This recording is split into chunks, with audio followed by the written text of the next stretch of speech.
সারা রাত দেওয়াল চাপা পড়েও কিভাবে বাঁচল তিনজন। খুনি বৃষ্টি খুন করলো একটা পরিবারকে। তারই প্রমাণ নিয়ে ছড়িয়ে ছিটিয়ে পড়ে আছে দলুই শবরের ঘরকন্যা। হাঁড়ি, কড়াই, খাট, কাদামাখা বিছানা, আর যে ঘরে হাঁড়ি চাপাবারও কেউ রইলেন না। সোমবার রাতে কখন যে টামনা থানার ভান্ডারপোড়া নির্জন শালবাগানে শবর পরিবারের ছোট্ট কুড়ে ঘরের দেওয়াল ধসে গেল, টেরও পাননি কেউ। লোকালয় থেকে বহু দূরে একেবারে শুনশান জায়গায় বাস করতেন দলুই শবরেরা। বাসিন্দারা বলছেন, বরাত জোরে বেঁচে গেল এক খাটিয়ায় শুয়ে থাকা দাদু নাতনি। তারা মাঝে ছিলেন, আর দুদিকে দেওয়ালের কিনারা ঘেঁষে শুয়েছিলেন একদিকে বিনতি ও অন্যদিকে দুই আত্মীয় অমিত এবং রিমঝিম।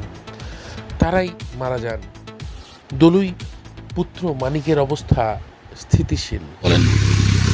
ঘটনাটা হচ্ছে অতি বর্ষার জন্য এখানে ঘরটা একটা কাঁচা বাড়ির দেওয়াল ছিল না, সেটা আর কি ভেঙে পড়েছে। ঘরে 3 জন মারা গেছে, আর 6 জন থাকছো এখানে, 6 জন 7 জন, তারা ওই তো 3 জন জীবিত আছে, 3 জন মারা গেছে। ওইটা সঠিক আমি বলতে পারবো না, আমি দেখিনি, আমি অনেক পরে আসছি, আমি মোটামুটি 8টা সাড়ে 8টার দিকে আসছি। হ্যাঁ, তো আমি কোনোই দেখতে পাইনি, অবশ্য কোনোই দেখতে পাইনি। শুনলাম যে আমি ওই সেভিকদের কথা মতো আমি নিয়ে গেছিলাম ওই ওদের পরিবারের 2 জনকে ওইখানে অ্যাডমিট যারা আছে ওইখানে সদর হসপিটালে, তাদের পরিবারের লোকজনকে পৌঁছাতে গেছিলাম। তখন ওইখানে আমি যে ওই দলু শবর তাকে জিজ্ঞেস করলাম যে কটার সময় এরকম ঘটনা ঘটেছে, তো 9:30 10টা। বলছে সারা রাত চাপা নিয়েছিলাম, তখন বলছে সারা রাত চাপা নিয়েছিলাম। এইটাই ঘটনা। সকালে এসে সেবিকরা উদ্ধার করেছে। ওরা অবস্থাতে ওটা কি করে বলবো, এবার ধরুন ওর বাড়ি তো আসল হলো ওইখানে ওই রমইঘাটাতে, তো সেখানে হয়তো দরখাস্ত করেছে, তো ঘর হয়নি, তো সেটা আমি কী করি। হ্যাঁ, মোটামুটি বছর 30 হয়ে গেল, 30-35 বছর এখানেই বসবাস করছে। 40 বছর। স্ত্রী আগেই গত হয়েছেন। সোমবার রাতের বৃষ্টি কেড়ে নিয়েছে বৌমা আর 2 আত্মীয়কে। তিনি, তার ছেলে মানিক শবর এবং মানিকের 7 বছরের ছোট্ট কন্যা জবা হাসপাতালে ভর্তি। মানিকের ছেলে গেছে ভিন রাজ্যে কাজ করতে, তাকে খবর দেওয়ারও কেউ নেই। এদিন সকাল 8টা নাগাদ সিভিক ভলান্টিয়াররা এক এক করে খোলা কাঠ ও মাটি সরানোর পর দেখেন চাপা পড়ে আছেন বেশ কয়েকজন।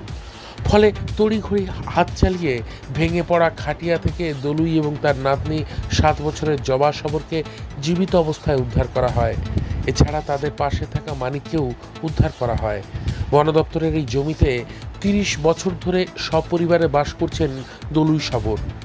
বাংলা আবাস যোজনা পেতে আর কতটা হতদরিদ্র হতে হয় জানা নেই এলাকার বাসিন্দাদের। এবার নাকি তালিকায় নামও ছিল দলুইদের, পরে বাদ যায় নাম। এখানে আমি যখন শুনি তখন যা দেখছি, এই লোকটা কিন্তু অনেক দিন আগের থেকে এখানে এসে বাস করে। একটা খড়ের চাল মাঝে মাঝে নিজের কাছে, গ্রামের মানুষের কাছে খড় নিয়ে আসতো, আর এ করে এই জঙ্গল এলাকায় বাস করে। এর নামটা হচ্ছে খেড়মন, ভান্ডারপোড়া মৌজার ফরেস্ট ল্যান্ডে বাস করছে। কিন্তু একটা চাটান, যাতে নিজের কোনো অসুবিধা না হয়, মাটি থেকে ছেলাছুলির কোনো অসুবিধা না হয়, যার জন্য একটা চাটানের উপর এরকম একটা মাটির দেওয়াল নিয়ে বাস করে। এর আগে বাড়ি ছিল, সেটা হচ্ছে সেই গ্রামটার নাম হচ্ছে রমাইগাড়া। এটা জানেন, এই ভান্ডারপোড়া মৌজার মধ্যেই ওর স্থায়ী বাসিন্দা, অন্য কোনো জায়গায় নাই। যেখানেই উঠে আসুক, যেখানেই বাস করুক, দেখছি স্থায়ী বাসিন্দাই ওরা। ঘর সার্ভের সময় ঘর সার্ভে হয়, ঘর করে। আর যদি সেই সময় ঘরটা হয়ে যেত, যেভাবে ঘরগুলো বিল্ডিং যখন পাকা পাকা বাড়ি যখন হচ্ছে, তখন এই জায়গাটাই যদি এই লোকটার নামের ঘরটা হয়ে যেত, তাহলে আজ এই অসুবিধা থাকতো না। অথচ আমরা এলাকার মানুষ জানে যে ওর নাম আছে, ওর সার্ভে হয়েছে, ওর নাম আছে, অথচ ওর ঘর আর আমরা দেখতে পাই না। এরকম যদি আজকে সরকারের পক্ষ থেকে এই জায়গাটাকে ঘরটা পাকাপোক্ত ওর হতো, তাহলে এই মর্মান্তিক দৃশ্য, এমন করুণ দৃশ্যটা যা আজকে ঘটনাটা ঘটলো, গোটা পরিবারের ক্ষেত্রে একটা যে বিপদটি হয়ে গেল, সেই বিপদটা কিন্তু হইতো না। থেকে মারা গেল, একই সঙ্গে এক জায়গায় ঘুমিয়ে আছে সবাই, তার মধ্যে এই 3 জন মারা গেল, আর বাকিগুলা কেউ কেউ আহতও হয়েছে। তার লাতিনাটা আহত হয়েছে, তার ছেলে আহত হয়েছে, তার নিজেও হয়েছে টুকটাক, তারাও হসপিটালে আছে। আর তিনটা লাশ পড়ে রইল। তদন্ত হোক এবং কোথায় কি ত্রুটিটা, কারা কিভাবে এই ব্যাপারে কেউ কেউ যদি কোনোভাবেই আড়ালভাবে অলক্ষ্যে যুক্ত আছে, তাও যেন তদন্তে বার হোক, এটাই আমি আশা করি। এই দাবিটাই আমি রাখবো সরকার। কেন দুলুইদের নাম বাদ গেল বাংলার আবাস তালিকা থেকে জানেন না স্থানীয় বাসিন্দারা। তারা বলছেন ফাঁকা এলাকায় চাষের কাজে এসে ঝড় বৃষ্টি বিদ্যুৎ থেকে বাঁচতে দলুই শবরদের ঘরেই আশ্রয় নিতেন তারা।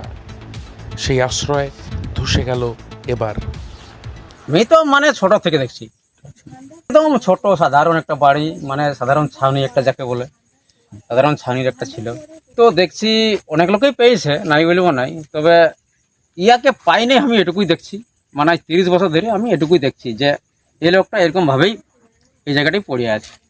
অবশ্যই পাওয়া দরকার, কারণ এই জায়গাটাই পাওয়া মানে অনেক মানুষ এই যে মাঠে ঘাটে কাজ করছে, খেতে কাজ করছে, তারা বজ্রপাতের ভয়ে এই জায়গাটাকেই আসে। আমরা নিজেরাই আসি যে এইখানে একটু আশ্রয় নিব, কিন্তু এখানে আশ্রয় নিয়েও ছিলি, জানিছি সকালে।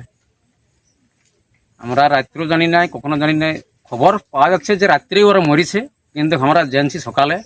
এইখানে যে জটটা আছে না আমাদের সামনে, এটাতে বান চলছে প্রচণ্ড, তাহলে মানে আমাদের মানুষ পেরোতে পারে নাই। উদ্ধার পুলিশ গাড়ি আসছিল, পুলিশ গাড়ি আসে ওরাকে উদ্ধার করে নিয়ে গেছে। ভান্ডায় পোয়াড়ায় দলুই শবরের নাকি আবাস যোজনার তালিকায় নাম রয়েছে, তাহলে প্রশ্ন উঠছে সেই পাকা বাড়িটি কোথায়? আর যদিও সেই পাকা বাড়ি নির্মাণ হয়েও থাকে, তাহলে তারা সপরিবারে কেন এই কাঁচা বাড়িতে আছে?